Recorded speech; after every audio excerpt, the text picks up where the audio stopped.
ঋণের পাহাড়ে চাপা যুক্তরাষ্ট্র প্রথমবার ছাড়ালো $40 ট্রিলিয়ন, বড় অর্থনৈতিক সংকটের আশঙ্কা। কলকাতায় আগুনের ঘটনায় হোটেল ইজারাদার গ্রেপ্তার, জিজ্ঞাসাবাদের জন্য আটক 2 কর্মী। তুরস্ক, সৌদি, পাকিস্তানের প্রতিরক্ষা চুক্তিতে এবার যোগ দিবে মিশর, এরদোয়ানের বার্তা। সন্ত্রাসী সংগঠনের তালিকায় থাকা হামাস নেতাদের সঙ্গে ট্রাম্পের জামাতা জ্যারেড কুশনারের বৈঠক। ইরান যুদ্ধে পাশে চেয়েছিলেন ট্রাম্প, রাজি না হওয়ায় দক্ষিণ কোরিয়ার ওপর ক্ষোভ। আর প্রতিরক্ষা নয়, যুক্তরাষ্ট্রের স্থল অভিযান চালালে আক্রমণাত্মক হবে ইরান। ইরান যুদ্ধে ট্রাম্পের জনপ্রিয়তায় বড় ধাক্কা, মধ্যবর্তী নির্বাচনের আগেই সমর্থন তলানিতে। ট্রাম্প নাটালির সম্পর্ক নিয়ে গুঞ্জন, বিরক্তি প্রকাশ করেছেন ফার্স্ট লেডি মেলানিয়া। ব্রিটিশ ড্রোনে রাশিয়ার ভেতরে ইউক্রেনের হামলা, মস্কোর কড়া হুঁশিয়ারি। ট্রাম্পকে চ্যালেঞ্জ জানিয়ে সিনেটর হওয়ার পথে মুসলিম নেতা আব্দুল এল সাইদ।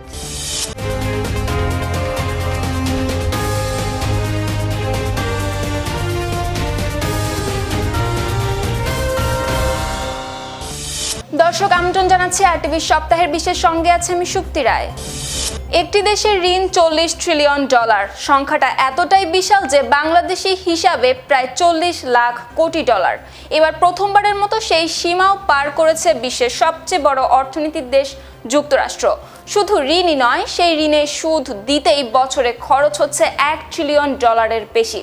মার্কিন অর্থ মন্ত্রণালয়ের সর্বশেষ হিসাব অনুযায়ী দেশটির সরকারি ঋণ বেড়ে দাঁড়িয়েছে প্রায় $40.05 ট্রিলিয়ন। অথচ 2017 সালে ডোনাল্ড ট্রাম্প প্রথমবার প্রেসিডেন্ট হওয়ার সময় এই ঋণ ছিল প্রায় $20 ট্রিলিয়ন। অর্থাৎ এক দশকেরও কম সময়ে তা হয়েছে দ্বিগুণেরও বেশি। ভাবা যায় একটি দেশের ঋণ $40 ট্রিলিয়ন, সংখ্যাটা এতটাই বিশাল যে বাংলাদেশি হিসাবে প্রায় $40 লাখ কোটি। এবার প্রথমবারের মতো সেই সীমাও পার করেছে বিশ্বের সবচেয়ে বড় অর্থনীতির দেশ যুক্তরাষ্ট্র। শুধু ঋণই নয়, সেই ঋণের সুদ দিতেই বছরে খরচ হচ্ছে $1 ট্রিলিয়ন বেশি। মার্কিন অর্থ মন্ত্রণালয়ের সর্বশেষ হিসাব অনুযায়ী দেশটির সরকারি ঋণ বেড়ে দাঁড়িয়েছে প্রায় $40.05 ট্রিলিয়ন। অথচ 2017 সালে ডোনাল্ড ট্রাম্প প্রথমবার প্রেসিডেন্ট হওয়ার সময় এই ঋণ ছিল প্রায় $20 ট্রিলিয়ন। অর্থাৎ এক দশকেরও কম সময়ে তা হয়েছে দ্বিগুণেরও বেশি। সংবাদ মাধ্যম রয়টার্সের প্রতিবেদনে প্রকাশ পেয়েছে এই তথ্য। এর পেছনে অবশ্য কোনো একটি কারণ নয়, রয়েছে কয়েকটি বড় কারণ। কোভিড মহামারীর সময় অর্থনীতি সচল রাখতে বিপুল পরিমাণ অর্থ ব্যয় করেছে সরকার। পাশাপাশি কর ছাড়, সামাজিক নিরাপত্তা, স্বাস্থ্যসেবা, অবকাঠামো সহ বিভিন্ন খাতে ব্যয় এবং দীর্ঘদিনের রাজস্ব ব্যয়ের ভারসাম্যহীনতা আরও বাড়িয়েছে ঋণের বোঝা। ট্রাম্পের প্রথম মেয়াদে ঋণ বেড়েছিল প্রায় $7.8 ট্রিলিয়ন। 2025 সালে দ্বিতীয়বার ক্ষমতায় ফেরার পর আরও প্রায় $3.8 ট্রিলিয়ন বেড়েছে বলে উল্লেখ করা হয়েছে প্রতিবেদনে। অন্যদিকে জো বাইডেনের 4 বছরে ঋণ বেড়েছিল প্রায় $8.4 ট্রিলিয়ন। কিন্তু সমস্যার সবচেয়ে গুরুত্বপূর্ণ জায়গা এখন ঋণের সুদ। যুক্তরাষ্ট্রকে বছরে প্রায় $1.1 ট্রিলিয়ন শুধু ঋণের সুদ পরিশোধেই ব্যয় করতে হচ্ছে। প্রতিবেদনের হিসাব অনুযায়ী সামাজিক নিরাপত্তার পর এটি এখন মার্কিন বাজেটের দ্বিতীয় বৃহত্তম ব্যয়ের খাত হয়ে উঠেছে। চাপ বাড়ছে বাজেট ঘাটতিতেও। শুধু জুলাইয়েই ঘাটতি ছিল $432 বিলিয়ন। একই সঙ্গে বয়স্ক জনগোষ্ঠী বাড়ায় সামাজিক নিরাপত্তা ও মেডিকেয়ারের মতো কর্মসূচিতেও ব্যয়ও বাড়ছে সরকারের। বাজেট পর্যবেক্ষকরা তাই সতর্ক করেছেন, ঋণের এই গতি নিয়ন্ত্রণ করা না গেলে ভবিষ্যতে সরকারকে আরও বেশি অর্থ সুদ দিতে হবে। এতে অন্য গুরুত্বপূর্ণ খাতে ব্যয়ের সুযোগ কমতে পারে এবং অর্থনৈতিক সংকট মোকাবিলায় সরকারের সক্ষমতাও হতে পারে দুর্বল। নিরপেক্ষ গবেষণা সংস্থা committee for a responsible federal বাজেটের প্রেসিডেন্ট মায়া ম্যাকগিনিস জানান, $40 ট্রিলিয়ন ঋণ শুধু সরকারের খাতা কলমেই সীমাবদ্ধ থাকে না। এর প্রভাব পুরো অর্থনীতিতে টের পাওয়া যায় এবং ঘুরে ফিরে কোনো না কোনোভাবে সাধারণ মানুষের পকেটেই টান পড়ে। তবে $40 ট্রিলিয়ন ঋণ পার হওয়া মানেই যুক্তরাষ্ট্র এখনই অর্থনৈতিক সংকটে পড়ছে, বিষয়টি এমন নয়। বড় উদ্বেগ হলো ঋণ ও সুদের ব্যয় যে গতিতে বাড়ছে, দীর্ঘমেয়াদে সেই বোঝা সামলানো কতটা সম্ভব হবে। কলকাতায় ভয়াবহ হোটেল অগ্নিকাণ্ডে 9 জনের মৃত্যুর ঘটনায় এবার সামনে আসছে দায় ও নিরাপত্তার প্রশ্ন। গ্রেপ্তার করা হয়েছে হোটেলটির ইজারাদার আবু জাফরকে। জিজ্ঞাসাবাদের জন্য আটক করা হয়েছে আরও 2 কর্মীকে। একই সঙ্গে তদন্তে নেমেছে পুলিশের বিশেষ দল। তবে ঘটনা এখন আর শুধু একটি হোটেলের অগ্নিকাণ্ডে সীমাবদ্ধ নেই। একই ভবনে প্রায় 10টি হোটেল কিভাবে চলছিল, সেগুলোর বৈধ অনুমোদন ও পর্যাপ্ত অগ্নি নিরাপত্তা ছিল কিনা সেই প্রশ্নে এবার কলকাতার অন্য হোটেলগুলোর নিরাপত্তা ব্যবস্থাও খতিয়ে দেখছে কর্তৃপক্ষ। কলকাতার হোটেলে আগুনে 9 জনের মৃত্যুর ঘটনায় এবার গ্রেপ্তার করা হয়েছে হোটেলটির ইজারাদার আবু জাফরকে। কলকাতার এন্টালি মেইন মার্কেট এলাকা থেকে তাকে গ্রেপ্তার করেছে পুলিশ। একই ঘটনায় হোটেলের আরও 2 কর্মীকে জিজ্ঞাসাবাদের জন্য আটক করা হয়। এই ভয়াবহ অগ্নিকাণ্ডের তদন্তে ইতোমধ্যে বিশেষ তদন্ত দলও গঠন করেছে কলকাতা পুলিশ। শুধু গ্রেপ্তার নয়, ঘটনার পর এবার কলকাতার অন্য হোটেলগুলোর নিরাপত্তা ও বৈধতা নিয়েও নড়েচড়ে বসেছে কর্তৃপক্ষ। শহরের হোটেলগুলোর বৈধ অনুমতি ও অগ্নি নিরাপত্তার ছাড়পত্র আছে কিনা তা যাচাইয়ের উদ্যোগ নেওয়া হচ্ছে। কারণ যে ভবনে আগুন লেগেছিল সেটি 3টি তলাতেই প্রায় 10টি হোটেল চলছিল বলে জানিয়েছে রাজ্যের সংশ্লিষ্ট মন্ত্রী। দি ইন্ডিয়ান এক্সপ্রেসের তথ্য অনুযায়ী গেল মঙ্গলবার রাত প্রায় 2টার দিকে মির্জা গালিব স্ট্রিটের শিখা ইন হোটেলে আগুন লাগলে দ্রুত ভবন জুড়ে ছড়িয়ে পড়ে কালো ধোঁয়া।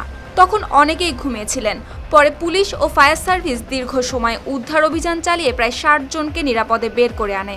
তবে অচেতন অবস্থায় উদ্ধার করা 9 জনকে হাসপাতালে নেয়ার পর মৃত ঘোষণা করা হয়। এই নিহতদের মধ্যে 2 জন নারী ও একটি শিশুও রয়েছে। ঘটনার পর ভবনটির নিরাপত্তা ব্যবস্থা নিয়ে উঠছে গুরুতর প্রশ্ন। সরু সিঁড়ি, আলাদা জরুরি বহির্গমন পথ না থাকা ও পর্যাপ্ত অগ্নি নির্বাপন ব্যবস্থা না থাকায় অভিযোগ সামনে এসেছে। এছাড়া কয়েকদিন আগেই পশ্চিমবঙ্গের বীরভূমের তারাপীঠে আরেকটি হোটেলের আগুনে 7 জনের মৃত্যু হয়েছিল।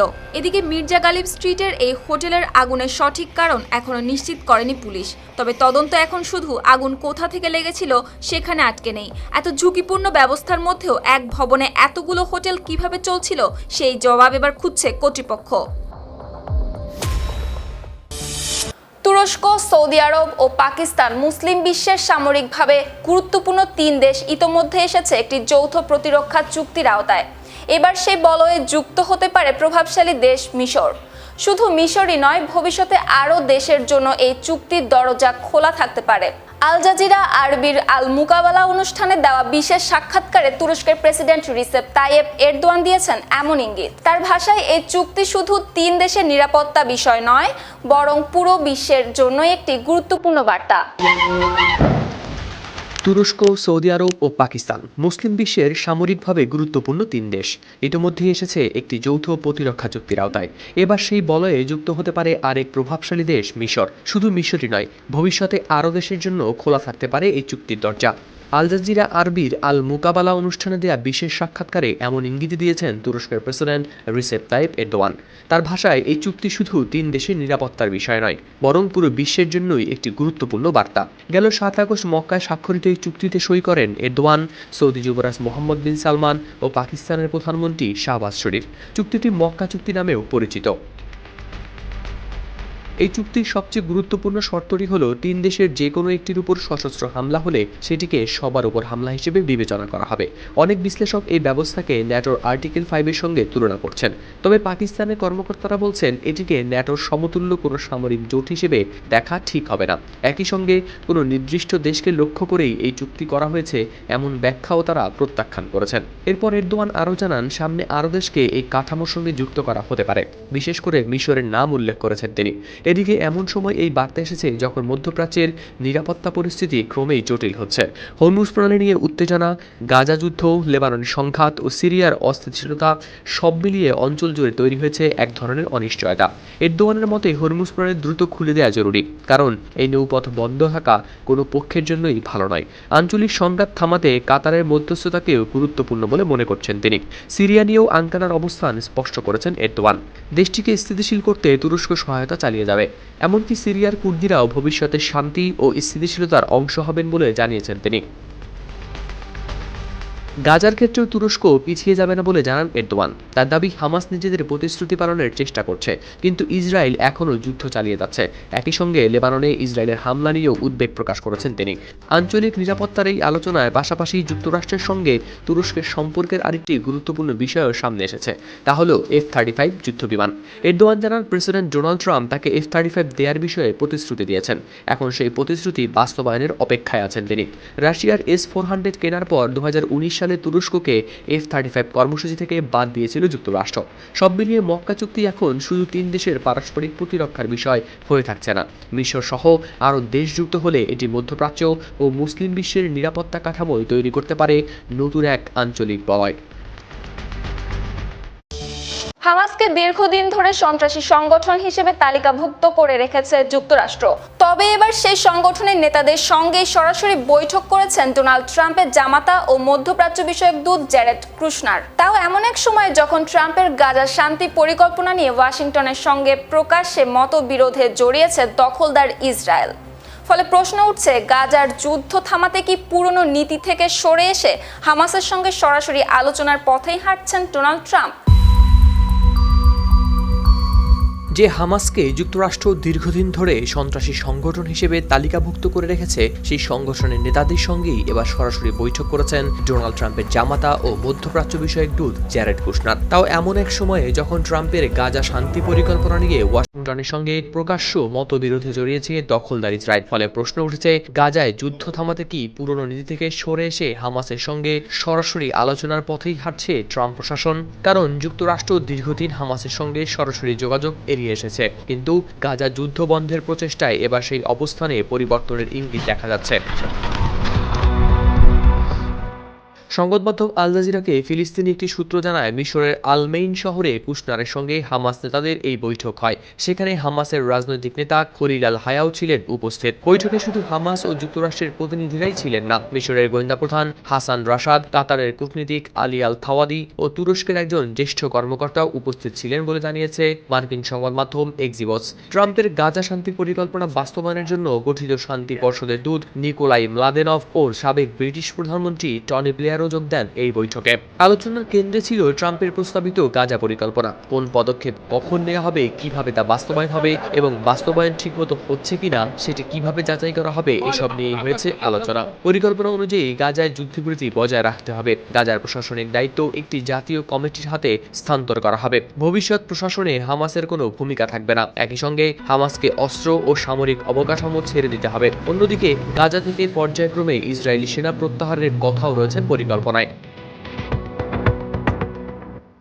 বৈঠকে হামাস নেতারা অভিযোগ করেন, ইসরায়েল বারবার যুদ্ধবিরতি লঙ্ঘন করছে। অন্যদিকে কুশনার জানিয়েছেন, গাজার বাসিন্দাদের অন্য কোথাও সরিয়ে নেওয়ার কোনো পরিকল্পনাকে যুক্তরাষ্ট্র সমর্থন করে না। হামাস আরও জানায়, তারা ট্রাম্পের পরিকল্পনা গ্রহণ করেছে এবং যুদ্ধবিরতির প্রথম ধাপের শর্ত মেনে চলেছে। তবে তাদের অভিযোগ, ইসরায়েল নিজেদের প্রতিশ্রুতি পূরণ না করে উল্টো চালিয়ে যাচ্ছে সামরিক অভিযান। আর এখানেই তৈরি হয়েছে নতুন কূটনৈতিক জটিলতা। কারণ ট্রাম্প গেল মাসে দাবি করেছিলেন, ইসরায়েল ও হামাস দুই পক্ষই তার পরিকল্পনায় সম্মত হয়েছে, কিন্তু ইসরায়েলের প্রধানমন্ত্রী বেনিয়ামিন নেতানিয়াহু সেটিকে ইসরায়েলের জন্য অগ্রহণযোগ্য বলে করেছেন প্রত্যাখ্যান। এরপর মিশর, সৌদি আরব, কাতার, সংযুক্ত আরব আমিরাত, জর্ডান, তুরস্ক, পাকিস্তান ও ইন্দোনেশিয়ার পররাষ্ট্রমন্ত্রীরাও ইসরায়েলের এই অবস্থানের নিন্দা জানিয়েছেন। তাদের দাবি, এই সিদ্ধান্ত যুক্তরাষ্ট্রের নেতৃত্বাধীন শান্তি প্রচেষ্টার উপর সরাসরি আঘাত।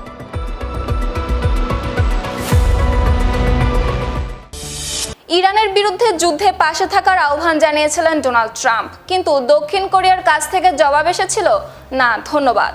আর সেই প্রত্যাখ্যানের পরই দীর্ঘদিনের মিত্র দেশটির সঙ্গে বড় সামরিক মহড়া কমিয়ে দেওয়ার নির্দেশ দিলেন মার্কিন প্রেসিডেন্ট। শুধু তাই নয়, দক্ষিণ কোরিয়ার উপর অসন্তোষ প্রকাশের একই বার্তায় উত্তর কোরিয়ার নেতা কিম জং উনের সঙ্গে নিজের ভালো সম্পর্কের কথাও মনে করিয়ে দিয়েছেন ট্রাম্প। এমনকি মহড়া শুরুর মাত্র কয়েক ঘন্টা আগে পেন্টাগনকে উলচি ফ্রিডম শিল্ডের পরিসর উল্লেখযোগ্যভাবে কমানোর নির্দেশ দেন ট্রাম্প। ইরানের বিরুদ্ধে যুদ্ধে পাশে থাকার আহ্বান জানিয়েছিলেন ডোনাল্ড ট্রাম্প, কিন্তু দক্ষিণ কোরিয়ার কাছ থেকে জবাব এসেছিল, না ধন্যবাদ। আর সেই প্রত্যাখ্যানের পরই দীর্ঘদিনের মিত্র দেশটির সঙ্গে বড় সামরিক মহড়া কমিয়ে দেওয়ার নির্দেশ দিলেন মার্কিন প্রেসিডেন্ট।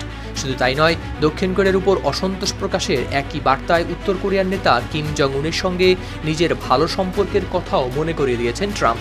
মহড়া শুরুর মাত্র কয়েক ঘন্টা আগে পেন্টাগনকে উলচি ফ্রিডম শিল্ডের পরিসর উল্লেখযোগ্যভাবে কমানোর নির্দেশ দেন ডোনাল্ড ট্রাম্প। তিনি তার সামাজিক যোগাযোগ মাধ্যম ট্রুথ সোশ্যালে লিখেছেন, মহড়াটি পুরোপুরি বাতিল করার মতো সময় হাতে নেই, তবে যুক্তরাষ্ট্র এই মহড়ায় যোগ দিতে রাজি হওয়ায় তিনি অসন্তুষ্ট হয়েছেন। এ সময় তিনি উত্তর কোরিয়ার নেতা কিম জং উনের সঙ্গে তার ভালো সম্পর্কের কথা উল্লেখ করেন। সংবাদ মাধ্যম রয়টার্সের প্রতিবেদনে প্রকাশ পেয়েছে এই তথ্য। যুক্তরাষ্ট্র ও দক্ষিণ কোরিয়া প্রতি বছরই পরিচালনা করে এই যৌথ সামরিক মহড়া। এই বছরও 17 থেকে 27 আগস্ট পর্যন্ত চলার কথা এই মহড়া। দক্ষিণ কোরিয়ার প্রায় 18,000 সেনা এতে অংশ নিচ্ছেন। উত্তর কোরিয়ার সম্ভাব্য হামলা মোকাবিলায় দুই দেশের সামরিক প্রস্তুতি বাড়ানোর এর অন্যতম উদ্দেশ্য। ট্রাম্পের নির্দেশের পরও নির্ধারিত সময়েই মহড়া শুরু হয়েছে বলে জানিয়েছে দক্ষিণ কোরিয়ার জয়েন্ট চিফস অফ স্টাফস। তবে মহড়ার ঠিক কোন অংশ কমানো হবে সেটি এখনও স্পষ্ট নয়। দক্ষিণ কোরিয়ার সঙ্গে এই সামরিক মহড়া নিয়ে ট্রাম্পের আপত্তি অবশ্য নতুন নয়। প্রথম মেয়াদেও তিনি এটিকে ব্যয়বহুল ও উস্কানিমূলক বলে সমালোচনা করেছিলেন। দক্ষিণ কোরিয়ায় মোতায়েন প্রায় 28,500 মার্কিন সেনার ব্যয় ভাগাভাগি নিয়েও সিউলের সঙ্গে রয়েছে তার মতবিরোধ। কিন্তু এবার সেই পুরনো বিরোধের সঙ্গে যুক্ত হয়েছে ইরান যুদ্ধ। ট্রাম্প জানান, ইরানের পারমাণবিক কর্মসূচি ঠেকাতে দক্ষিণ কোরিয়ার প্রেসিডেন্টকে যুক্তরাষ্ট্রের সঙ্গে কাজ করার আহ্বান জানিয়েছিলেন তিনি, কিন্তু সিউল সেই প্রস্তাবে রাজি হয়নি। অন্যদিকে একই সময় উত্তর কোরিয়ার প্রতি তুলনামূলক নরম অবস্থান দেখাচ্ছেন ট্রাম্প। স্টিমসন সেন্টারের গবেষক জেনি টাউনের ধারণা, কিম জং উনের সঙ্গে আবার কূটনৈতিক যোগাযোগের পথ তৈরির বৃহত্তর প্রচেষ্টার অংশ হতে পারে মহড়া সীমিত করার সিদ্ধান্ত। ট্রাম্প কিম সম্পর্ক অবশ্য বরাবরই নাটকীয়। একসময় কিমকে ছোট রকেট মানব বলে কটাক্ষ করেছিলেন ট্রাম্প। কিমও পাল্টা কঠোর ভাষায় আক্রমণ করেছিলেন তাকে। পরে সেই সম্পর্ক এতটাই বদলে যায় যে দুই নেতা 3 বার বৈঠক করেন, চিঠিও বিনিময় করেন। এক পর্যায়ে ট্রাম্প বলেছিলেন তারা যেন একে অপরের প্রেমে পড়ে গেছেন। তবে সেই কূটনীতি উত্তর কোরিয়ার পারমাণবিক ও ব্যালিস্টিক ক্ষেপণাস্ত্র কর্মসূচি থামাতে পারেনি, বরং সম্প্রতি আবারও ব্যালিস্টিক ক্ষেপণাস্ত্র ছুড়েছে পিয়ংইয়ং। এতদিন নিজেদের যুদ্ধ কৌশলকে প্রতিরক্ষামূলক বলে আসছিল ইরান, কিন্তু মার্কিন সেনারা যদি এবার ইরানের মাটিতে নামে তাহলে আর শুধু প্রতিরোধ নয়, সরাসরি আক্রমণাত্মক কৌশলে যাওয়ার হুঁশিয়ারি দিয়েছে তেহরান। দক্ষিণের দ্বীপ ও উপকূলে সেনা মোতায়েন বাড়ানো থেকে শুরু করে দেশের বাইরে মার্কিন ঘাঁটিতে পাল্টা অভিযানের কথাও এসেছে আলোচনায়। ইরানের ভাষায় প্রতিপক্ষকে প্রস্তুত থাকতে হবে কৌশলগত চমকের জন্য। আইআরজিসির রাজনৈতিক ব্যুরোর প্রধান ব্রিগেডিয়ার জেনারেল ইয়াদুল্লাহ জাভানি রাষ্ট্রীয় টেলিভিশনে জানান, এতদিন ইরানের কর্মকাণ্ড প্রতিরক্ষামূলক থাকলেও সেটি এখন আক্রমণাত্মক রূপ নিতে পারে। এতদিন নিজেদের যুদ্ধ কৌশলকে প্রতিরক্ষামূলক বলেই আসছিল ইরান, কিন্তু মার্কিন সেনারা যদি এবার ইরানের মাটিতে নামে তাহলে আর শুধু প্রতিরোধ নয়, সরাসরি আক্রমণাত্মক কৌশলে যাওয়ার হুঁশিয়ারি দিয়েছে তেহরান। দক্ষিণের দ্বীপ ও উপকূলে সেনা মোতায়েন বাড়ানো থেকে শুরু করে দেশের বাইরে মার্কিন ঘাঁটিতে পাল্টা অভিযানের কথাও এসেছে আলোচনায়। ইরানের ভাষায় প্রতিপক্ষকে প্রস্তুত থাকতে হবে কৌশলগত চমকের জন্য। আইআরজিসির রাজনৈতিক ব্যুরোর প্রধান ব্রিগেডিয়ার জেনারেল ইয়াদুল্লাহ জাভানি রাষ্ট্রীয় টেলিভিশনে জানান, এতদিন ইরানের কর্মকাণ্ড প্রতিরক্ষামূলক থাকলেও সেটি এখন আক্রমণাত্মক রূপ নিতে পারে। তবে এই আক্রমণ ঠিক কি ধরনের হবে তা খোলাসা করেননি তিনি। সংবাদ মাধ্যম আল জাজিরার প্রতিবেদনে প্রকাশ পেয়েছে এই তথ্য। এর মধ্যেই সম্ভাব্য স্থল অভিযান ঠেকাতে দক্ষিণ ইরানের বিভিন্ন দ্বীপ ও উপকূলীয় এলাকায় প্রতিরক্ষা জোরদার করার কথা জানিয়েছে তেহরান, যার মধ্যে গুরুত্বপূর্ণ তেল রপ্তানি কেন্দ্র খার্ক দ্বীপ ও হরমুজ প্রণালীর আশেপাশের এলাকাও রয়েছে। ইরানি সামরিক কর্মকর্তাদের বক্তব্য অনুযায়ী প্রথম লক্ষ্য হবে কোনো মার্কিন সেনাকে ইরানের ভূখণ্ডে নামতেই না দেয়া। সেনাবাহিনীর মুখপাত্র মোহাম্মদ রেজা আকরামানিয়া বলেন, মার্কিন সেনারা কোনো ইরানি দ্বীপে প্রবেশ করলে সেখানেই তাদের লক্ষ্যবস্তু করা হবে। তবে এখানেই শেষ নয়। ইরানের কট্টরপন্থী রাজনীতিক ও সংবাদ মাধ্যমে এমন কথাও উঠেছে যে যুক্তরাষ্ট্র স্থল অভিযান চালালে বাহরাইন ও কুয়েতে থাকা মার্কিন সামরিক স্থাপনার বিরুদ্ধেও পাল্টা স্থল অভিযান চালাতে পারে তেহরান। তবে এমন অভিযান বাস্তবে কতটা সম্ভব তা নিয়ে বিশ্লেষকদের রয়েছে নানা প্রশ্ন। আইআরজিসির পক্ষ থেকে আরও হুঁশিয়ারি দেওয়া হয়েছে, ইরানের বেসামরিক অবকাঠামোয় হামলা হলে যুক্তরাষ্ট্রের জ্বালানি নেটওয়ার্ক ও বিদ্যুৎ কেন্দ্রের মতো স্থাপনাও পাল্টা হামলার লক্ষ্য হতে পারে।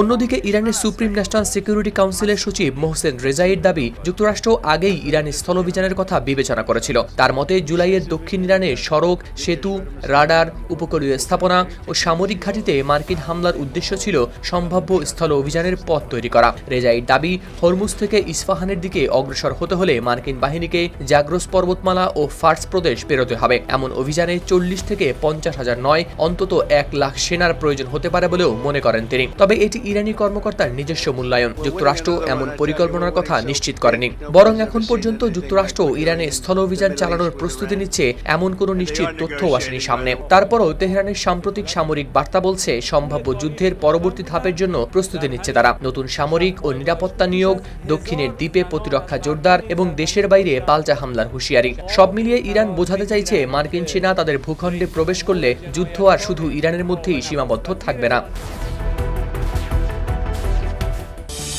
যুদ্ধ কয়েক সপ্তাহের মধ্যেই শেষ হবে ইরানের বিরুদ্ধে সামরিক অভিযান শুরুর পর এমন আশার কথাই জানিয়েছিলেন মার্কিন প্রেসিডেন্ট ডোনাল্ড ট্রাম্প। কিন্তু যুদ্ধ শেষ হওয়া তো দূরের কথা, এখন অধিকাংশ মার্কিন নাগরিকই মনে করছেন এই সংখ্যা দীর্ঘ সময় চলবে। আর যুদ্ধ যতই দীর্ঘ হচ্ছে ততই যেন তার রাজনৈতিক মূল্য দিতে হচ্ছে ট্রাম্পকে। নতুন এক জরিপে তার প্রতি জনসমর্থন নেমে এসেছে বর্তমান মেয়াদের সর্বনিম্ন পর্যায়ে। রয়টার্স ও ইপসোসের 4 দিনের জনমত জরিপে দেখা গেছে ট্রাম্পের কাজকে সমর্থন করছেন মাত্র 33% মার্কিন নাগরিক। যুদ্ধ কয়েক সপ্তাহের মধ্যেই শেষ হবে ইরানের বিরুদ্ধে সামরিক অভিযান শুরুর পর এমন আশার কথাই জানিয়েছিলেন মার্কিন প্রেসিডেন্ট ডোনাল্ড ট্রাম্প। কিন্তু যুদ্ধ শেষ হওয়া তো দূরের কথা, এখন অধিকাংশ মার্কিন নাগরিকই মনে করছেন এই সংঘাত দীর্ঘ সময় চলবে। আর যুদ্ধ যত দীর্ঘ হচ্ছে ততই যেন তার রাজনৈতিক মূল্য দিতে হচ্ছে ট্রাম্পকে। নতুন এক জরিপে তার প্রতি জনসমর্থন নেমে এসেছে বর্তমান মেয়াদের সর্বনিম্ন পর্যায়ে। রয়টার্স ও ইপসোসের 4 দিনের জনমত জরিপে দেখা গেছে ট্রাম্পের কাজকে সমর্থন করছেন মাত্র 33% মার্কিন নাগরিক, বিপরীতে 64% তার কাজে অসন্তুষ্ট। অথচ চলতি মাসের শুরুতেও তার প্রতি সমর্থন ছিল 35%। এর আগে 2025 সালে দ্বিতীয়বার হোয়াইট হাউসে ফেরার সময় ট্রাম্পের প্রতি সমর্থন ছিল প্রায় অর্ধেক মার্কিন নাগরিকের। কিন্তু ইরানের বিরুদ্ধে সামরিক অভিযান শুরু হওয়ার পর বদলাতে থাকে এই চিত্র। এর বড় কারণ যুদ্ধের প্রভাব এখন শুধু যুদ্ধক্ষেত্রেই সীমাবদ্ধ নেই, সংঘাতের কারণে বিশ্ব জ্বালানি বাজারেও তৈরি হয়েছে চাপ। তেল সরবরাহ বাধাগ্রস্ত হওয়ায় যুক্তরাষ্ট্রে বেড়েছে পেট্রোলের দাম, ফলে যুদ্ধের খরচের সঙ্গে জীবনযাত্রার বাড়তি ব্যয়ও অনুভব করছেন মার্কিন নাগরিকরা। আর এখানেই ট্রাম্পের জন্য তৈরি হয়েছে নতুন রাজনৈতিক সংকট। নির্বাচনী প্রচারে তিনি দীর্ঘস্থায়ী যুদ্ধে না জড়ানোর পাশাপাশি মূল্যস্ফীতি নিয়ন্ত্রণে রাখার প্রতিশ্রুতি দিয়েছিলেন। কিন্তু রয়টার্স ইপসোসের জরিপে অংশ নেওয়া 80% মানুষই মনে করছেন ইরানের সঙ্গে যুদ্ধ দীর্ঘ সময় ধরে চলবে। ডেমোক্র্যাটদের মধ্যে এই হার 87% আর রিপাবলিকানদের মধ্যে 71%। মাত্র 16% মনে করছেন কয়েক সপ্তাহের মধ্যে শেষ হতে পারে এই যুদ্ধ।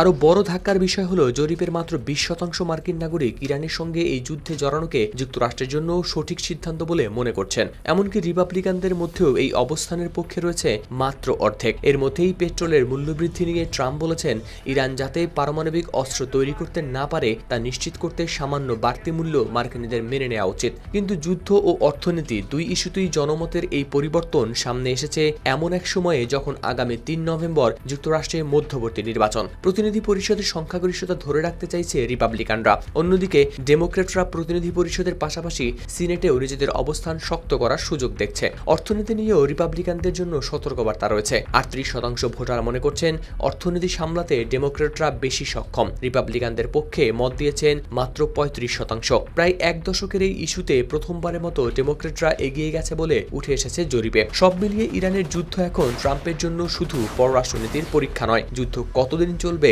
পেট্রোলের দাম কোথায় গিয়ে ঠেকবে এবং তার প্রভাব ভোটারদের সিদ্ধান্তে কতটা পড়বে মধ্যবর্তী নির্বাচনের আগে, এই 3 প্রশ্নই এখন ট্রাম্প ও রিপাবলিকানদের জন্য হয়ে উঠেছে বড় রাজনৈতিক চ্যালেঞ্জ। ট্রাম্পের সঙ্গে প্রায় সব জায়গায় দেখা যাচ্ছে 35 বছর বয়সী এক নারীকে। সরকারি অনুষ্ঠান থেকে সফর, প্রেসিডেন্টের কাছাকাছি থাকছেন তিনি। তার নাম নাটালি হার্প। আর এই ঘনিষ্ঠতা ঘিরেই যুক্তরাষ্ট্রের রাজনৈতিক অঙ্গনে ছড়িয়েছে বিবাহ বহির্ভূত সম্পর্কের গুঞ্জন। এবার সেই আলোচনা নিয়ে ফার্স্ট লেডি মেলানিয়া ট্রাম্পের প্রতিক্রিয়া কেমন তা নিয়েই সামনে আসছে নতুন দাবি। তবে এ বিষয়ে কোনো প্রমাণ আসেনি সামনে। হোয়াইট হাউসও এ ধরনের আলোচনা ভিত্তিহীন গুজব বলে প্রত্যাখ্যান করছে।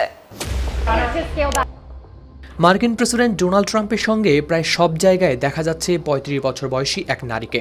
সরকারি অনুষ্ঠান থেকে সফর, প্রেসিডেন্টের কাছাকাছিই থাকছেন তিনি। তার নাম নাটালি হার্প। আর এই ঘনিষ্ঠতা ঘিরেই যুক্তরাষ্ট্রের রাজনৈতিক অঙ্গনে ছড়িয়েছে বিবাহ বহির্ভূত সম্পর্কের গুঞ্জন। এবার শেষ আলোচনা নিয়ে ফার্স্ট লেডি মেলানিয়া ট্রাম্পের প্রতিক্রিয়া কেমন তা নিয়েও সামনে আসছে নতুন দাবি। তবে শুরুতেই গুরুত্বপূর্ণ বিষয়টি পরিষ্কার করা দরকার, ট্রাম্প ও হার্পের মধ্যে বিবাহ বহির্ভূত সম্পর্ক রয়েছে এমন কোনো প্রমাণ অবশ্য সামনে আসেনি। হোয়াইট হাউসেও এ ধরনের আলোচনা ভিত্তিহীন গুজব বলেই প্রত্যাখ্যান করেছে।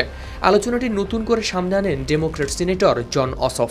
গেল রোববার এক বক্তব্যে তিনি ট্রাম্প ও হার্পকে নিয়ে রসিকতা করেন। তার বক্তব্যের পরই বিষয়টি নিয়ে শুরু হয় রাজনৈতিক পাল্টাপাল্টি আক্রমণ। সংবাদ মাধ্যম দ্য টেলিগ্রাফের প্রতিবেদনে প্রকাশ পেয়েছে এই তথ্য। কিন্তু কে এই Natalie harp? One America news নেটওয়ার্কের সাবেক উপস্থাপক হার্প কয়েক বছর ধরেই রয়েছেন ট্রাম্পের ঘনিষ্ঠ পরিমণ্ডলে। দ্বিতীয় মেয়াদে হোয়াইট হাউসে ফেরার পর তাকে নির্বাহী সহকারী হিসেবে নিয়োগ দেন ট্রাম্প। 2024 সালের নির্বাচনী প্রচারে হার্পকে হিউম্যান প্রিন্টার বা মানব প্রিন্টার নামও দিয়েছিলেন ট্রাম্প, কারণ তিনি সঙ্গে প্রিন্টার রাখতেন। ট্রাম্পের পছন্দ হতে পারে এমন সংবাদ দ্রুত প্রিন্ট করে পৌঁছে দিতেন তার কাছে। সাম্প্রতিক সময়ে প্রেসিডেন্টের সঙ্গে তার উপস্থিতি রয়েছে আরও দৃশ্যমান, আর একই সময়ে বিভিন্ন সরকারি অনুষ্ঠানে মেলানিয়ার অনুপস্থিতিকে কেন্দ্র করে সামাজিক যোগাযোগ মাধ্যমে ছড়িয়েছে নানা জল্পনাও। তবে মেলানিয়ার অনুপস্থিতি ও ট্রাম্প হার্পকে ঘিরে গুঞ্জনের মধ্যে নেই সরাসরি কোনো সম্পর্কের প্রমাণ। এই আলোচনায় মেলানিয়ার নাম সামনে এনেছে মার্কিন সংবাদ মাধ্যম সেমাফোর। তাদের প্রতিবেদনে হোয়াইট হাউসের ঘনিষ্ঠ এক ব্যক্তির বরাতে দাবি করা হয়েছে, ট্রাম্পের তীব্র প্রতিক্রিয়ার একটি কারণ হল ফার্স্ট লেডি এ ধরনের আলোচনা পছন্দ করেন না।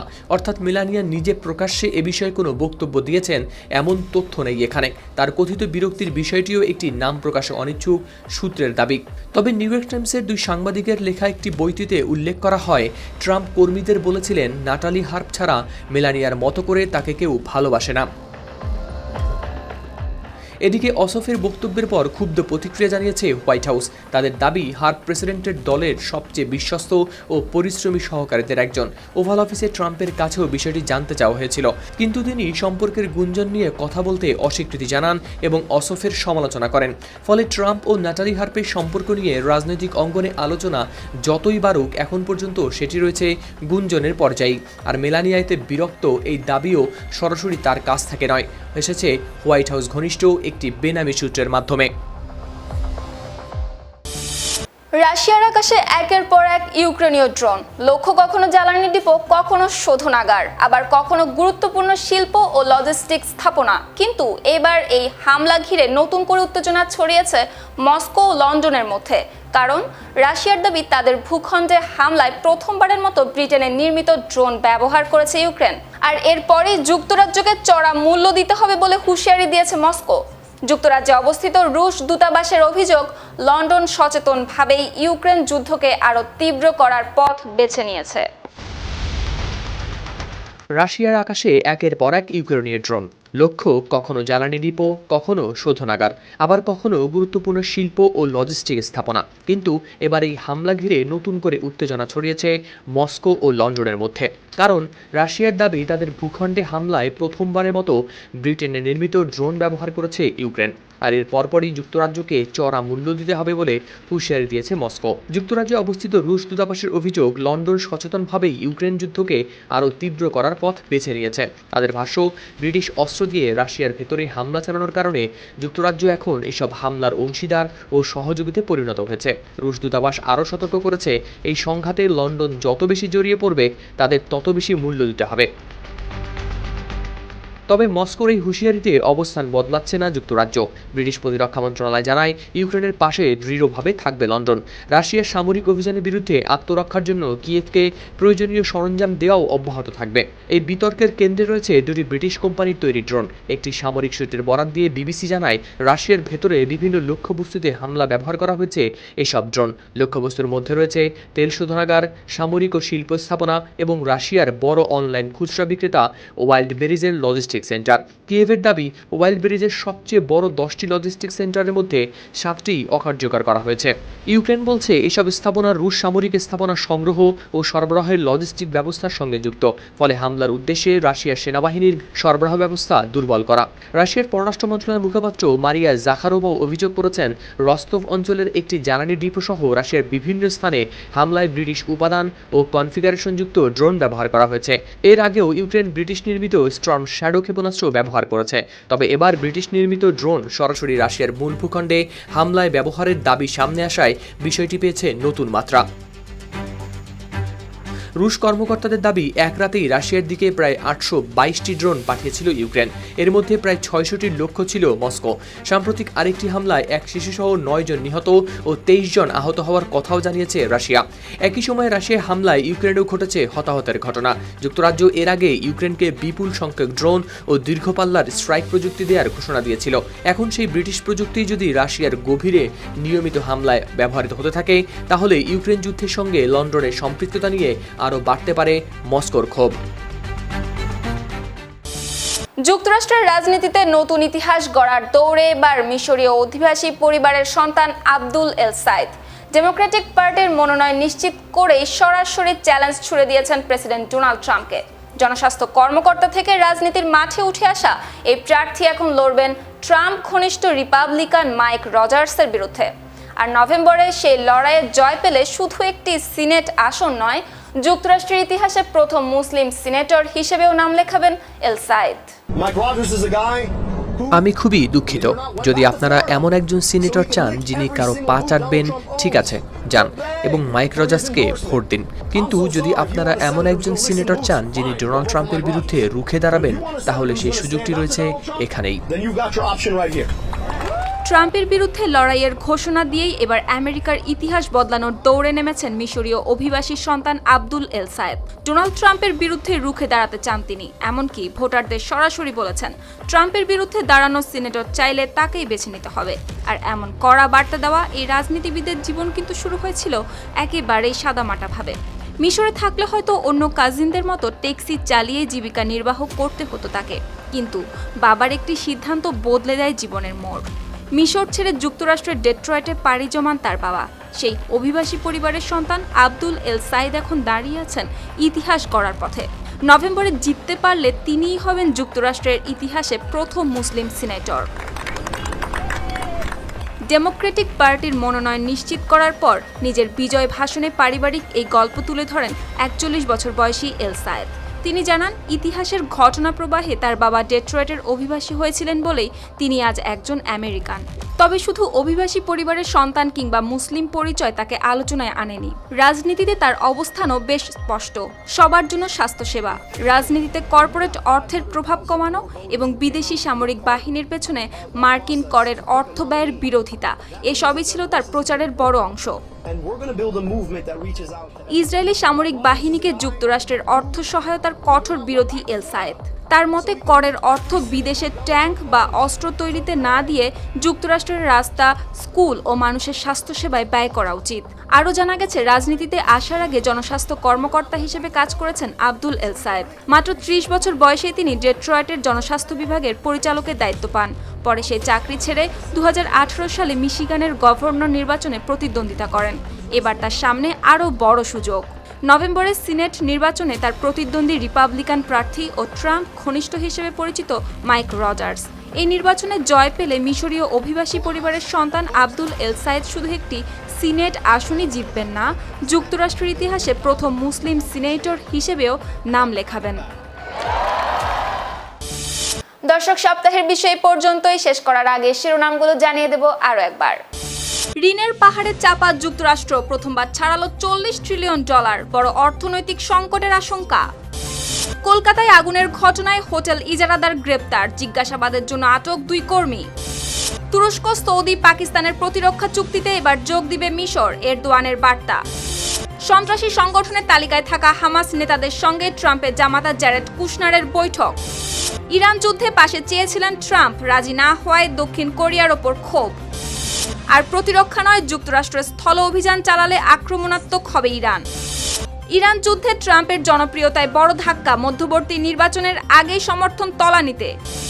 ট্রাম্প নাটালির সম্পর্ক নিয়ে গুঞ্জন, বিরক্তি প্রকাশ করেছেন ফার্স্ট লেডি মেলানিয়া।